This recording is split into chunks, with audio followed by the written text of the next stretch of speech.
মধ্যপ্রাচ্যের রাতের আকাশ চিরে হঠাৎই ধেয়ে এলো ভয়ঙ্কর সব মিসাইল আর ড্রোন।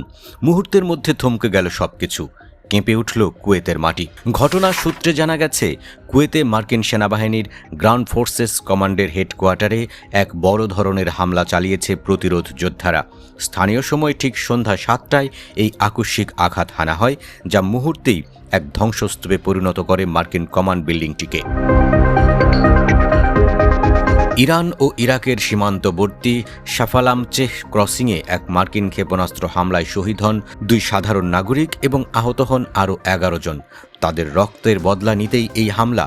এই নৃশংস আগ্রাসনের বদলা নিতেই যেন ক্ষোভে ফেটে পড়ে প্রতিরোধ বাহিনী। শাফালামচেহ ক্রসিংয়ের সেই রক্তের ঋণ শোধ করতেই এই বিদ্যুৎগতির আক্রমণ চালানো হয় কুয়েতের মাটিতে, যা মার্কিন বাহিনীর হৃদয়ে কাঁপন ধরিয়ে দিয়েছে।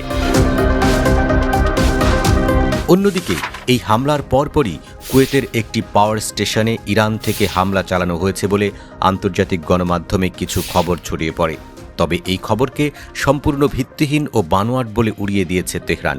উচ্চ পর্যায়ের রাজনৈতিক ও নিরাপত্তা সূত্রগুলো পরিষ্কার জানিয়ে দিয়েছে যে কুয়েতের পাওয়ার স্টেশনে ইরানি হামলার এই খবরটি আসলে ইসরায়েলিদের তৈরি এক সুদূরপ্রসারী অপপ্রচার। ভূরাজনীতির কূটচালে বিভ্রান্তি সৃষ্টির জন্যই এই মিথ্যা বয়ান তৈরি করা হয়েছে বলে দাবি তাদের।